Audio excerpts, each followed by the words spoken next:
تجتاز السماء جلا. نحمده ونصلي ونسلم على رسوله الكريم اما بعد. قال الله تبارك وتعالى قل يا عبادي الذين اسرفوا على انفسهم لا تقنطوا من رحمة الله ان الله يغفر الذنوب جميعا انه هو الغفور الرحيم.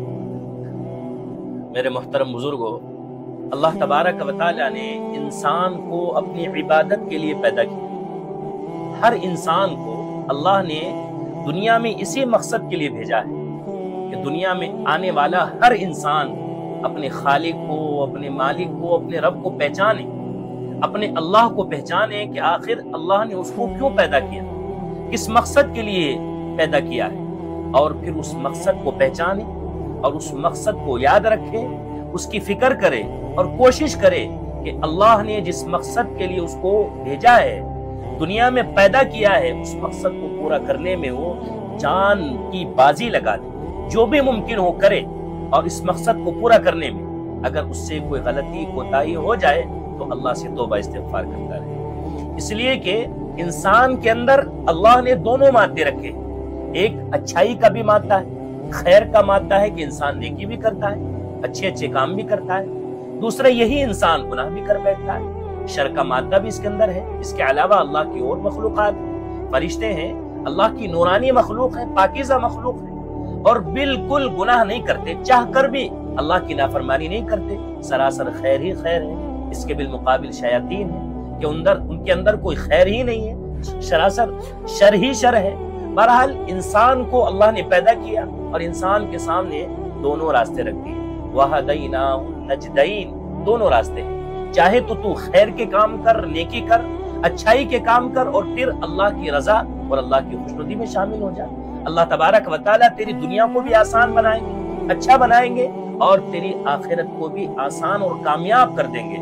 لیکن اگر تو نے اپنی دنیا کو تباہ برباد کیا، دنیا میں اللہ کو ناراض کرتا رہا، اللہ کی نافرمانی کرتا رہا، اللہ کے حکموں کی نافرمانی کی، رسول اللہ کا اور آپ کے طریقے کا کوئی پاس و لحاظ نہیں رکھا، اور جو چاہا کیا، اور اسی طرح تو نے اللہ کو، اللہ کے رسول کو ناراض کر دیا، اپنے مقصد کو بھلا دیا، تو پھر اس مقصد سے تیری دنیا بھی ناکام ہو جائے گی. اگرچہ چند دنوں کے لیے دنیا بہتر ہو جائے، لیکن وہ بہتری کوئی بہتری نہیں، وہ کامیابی کوئی کامیابی نہیں ہے. بہرحال اس سے دنیا بھی تباہ ہو جاتی ہے اور آخرت تو برباد ہو ہی جاتی ہے. بہرحال انسان کے لیے ضروری ہے، لازم ہے کہ وہ اللہ کا خوف اپنے دل میں پیدا کرے، اللہ کا ڈر اپنے دل میں پیدا کرے، ہر ممکن کوشش کرے کہ بس میرا اللہ مجھ سے راضی رہے، کوئی کام مجھ سے ایسا نہ ہو کہ جس سے اللہ ناراض ہو جاتے ہوں. لیکن اگر پھر بھی کوشش کرنے کے نتیجے میں بھی اگر اللہ کی نافرمانی کسی نہ کسی درجے میں ہو جائے تو توبہ کرنے میں دیر نہیں کرنی چاہیے. اس لیے کہ انسان تو خطاؤں سے بنا ہے.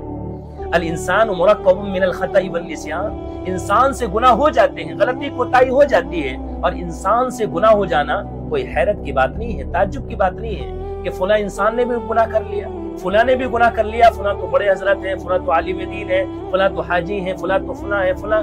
اور انسان ہے، غلطی ہو جاتی ہے. انسان سے گناہ ہو جانا کوئی حیرت اور کوئی تعجب کی بات نہیں ہے. حیرت اور تعجب کی بات جب ہے کہ جب انسان گناہ کرے، غلطی کرے، اور اس غلطی کو غلطی نہ سمجھے، اس اللہ کی نافرمانی سے نہ ڈرے، اور اس گناہ پر ڈٹا رہے، اڑا رہے، اللہ سے توبہ استغفار نہ کرے. ایمان والے کی شان یہ ہے کہ اول تو اسے کوئی گناہ ہونا ہی نہیں چاہیے، اللہ سے اس کو ڈرنا چاہیے.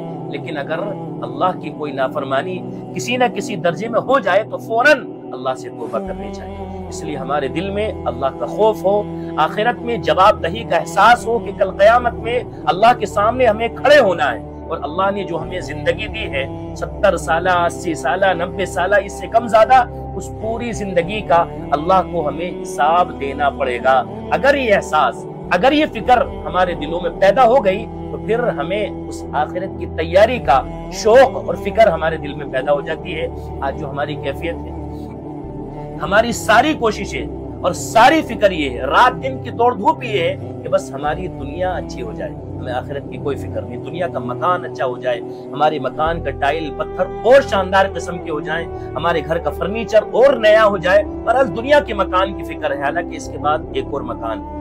قبر کی جو بالکل تنگ جگہ ہے، اگر ہم اس کی تیاری کی فکر کرتے ہیں، حدیث پاک میں ہے کہ جب کوئی مومن مخلص اللہ کا نیک بندہ جس سے اللہ راضی ہو قبر میں جاتا ہے تو اللہ تبارک و تعالی تا حد نگاہ جہاں تک اس کی نظر جائے وہاں تک اللہ اس کی قبر کو کشادہ کر دیتے ہیں۔ اتنا اللہ تبارک و تعالی سکون اور آرام کی جگہ اس کو بنا دیتے ہیں، جنت سے خوشبوؤں کا اور ہواؤں کا انتظام اس کی قبر میں کر دیا جاتا ہے۔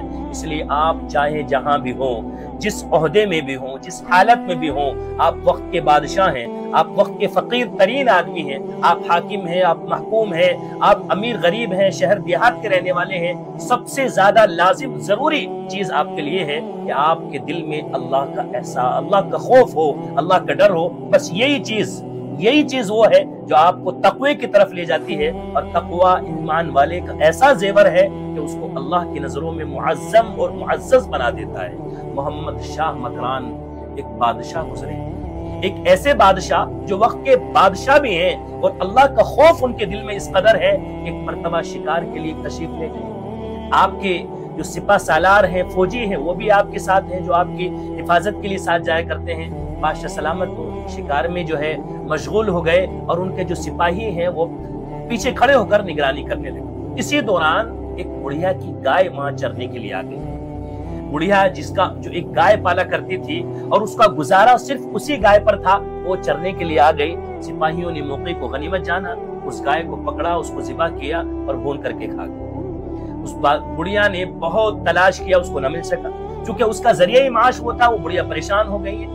بہرحال اس نے تلاش کی اور بہت تلاش کے بعد اس کو پتہ لگا کہ تیری گائے کے ساتھ ایسا ہوا ہے۔ سپاہیوں نے اس کو کھا کر کے چٹ کر دیا۔ بادشاہ سلامت سے ملنے کی بہت کوشش کی، ان کی شکایت کر دے، ان کو حقیقت حال سے باخبر کر دے، لیکن سپاہیوں نے موقع بالکل نہ دیا۔ بالآخر بڑھیا کی ملاقات بادشاہ سے نہ ہو سکی۔ بتانے والوں نے بتایا کہ بادشاہ فلاں ہفتے میں، فلاں تاریخ میں، فلاں دن میں اپنے گھر ضرور جایا کرتا ہے۔ آپ ایک کام کر لو، ایک راستے میں ایک پل پڑتا ہے، وہاں جا کر کے آپ بیٹھ جانا، بادشاہ کی سواری وہاں سے گزرے گی، تم آواز دینا، بادشاہ ایک اچھا نیک دل انسان ہے، وہ اپنی سواری کو روکے گا اور تم شکایت کر دینا، بات رکھ دینا، بادشاہ آپ کی بات کو ضرور سنے گا۔ چنانچہ وہ وقت ایسا ہی تھا کہ جو بادشاہ کو گھر جانا تھا وہ بڑھیا وہاں پہنچ گئی۔ اتفاق سے بادشاہ کی سواری جب وہاں سے گزرتی ہے، وہ خاتون چیختی چلاتی ہوئی بادشاہ کے قریب آئی۔ بادشاہ نے اپنی سواری کو رکوایا اور اس بڑھیا نے جو تاریخی جملہ کہا وہ کہا کہ محمد شاہ مکران، یہ میرا تجھ سے ایک معاملہ ہے، کیا تو اسے یہاں حل کرنا چاہتا ہے، اس دنیا کے پل پر حل کرنا چاہتا ہے، یا آخرت میں پل صراط پر تو حل کرے گا؟ اتنا سننا تھا، بادشاہ کا دل کانپ گیا، آنکھوں سے آنسو بہنے لگے۔ اماں، آخر ایسا کیا واقعہ ہے، ایسی کیا بات ہو گئی ہے کہ آپ اس پل کو چھوڑ کر اس پل کی بات کرتی ہیں؟ اماں، دنیا کے مسئلے تو حل ہو جاتے ہیں، اگر آپ کا کوئی مسئلہ ہے اور آپ نے مجھ سے پل صراط پر اس کے بارے میں پوچھ لیا تو میں اس کا کیا جواب دوں گا؟ اللہ کو میں کیا حساب دوں گا؟ تمہارا کیا حق ادا کروں گا؟ اماں، آپ بتلاؤ آپ کا معاملہ کیا ہے؟ بادشاہ سلامت سواری سے اترے، بڑھیا نے پورا واقعہ سنایا۔ بادشاہ کی آنکھوں سے آنسو جاری ہو گئے، اپنی پگڑی کو اتارا، اماں کے قدموں میں لا کر رکھ دیا اور کہا کہ اماں کو ایک گائے نہیں، 2 گائے نہیں، 70 گائیں ان کو دے دی جائے۔ ان کو انعام دیا اور ان سپاہیوں کو سزا دی۔ بہرحال اس واقعے کو سنانے کا مقصد وقت کا بادشاہ ہے، لیکن دل میں اللہ کا خوف اس قدر ہے کہ اتنا سا جو ہے یہ معاملہ ہے، اگرچہ چھوٹی سی بات بظاہر معلوم ہو رہی ہے، لیکن جب اللہ کا خوف دل میں ہوتا ہے تو پھر چھوٹا سا گناہ، چھوٹی سی غلطی بڑی دکھائی دیتی ہے، اور احساس ہوتا ہے اگر اللہ نے اسی کے بارے میں ہم سے سوال کر لیا تو ہم اللہ کو کیا جواب دیں گے۔ بہرحال اللہ کا خوف دل میں ہونا لازم و ضروری ہے۔ ہم میں سے ہر شخص جانتا ہے کہ اس دنیا کو چھوڑ کر ہمیں چلے جانا ہے اور پھر اپنی مکمل زندگی کا اللہ کو حساب دینا ہے۔ اگر اللہ نے ہم سے ایک بھی سوال کر لیا کہ ہمارے پاس کوئی جواب تیار ہے، ہم نے کوئی تیاری کی ہے، اگر نہیں کی ہے تو یہ وقت ہمارے پاس ہے، اس وقت کی قدر کر لیں اور ہر ایک لمحے کی قدر کر لیں، اور کوشش کریں کہ اللہ تبارک و تعالیٰ کی بالکل نافرمانی نہ ہو، اپنے دل میں اللہ کا خوف اور اللہ کا ڈر پیدا کریں۔ اگر کوئی غلطی، کوئی گناہ،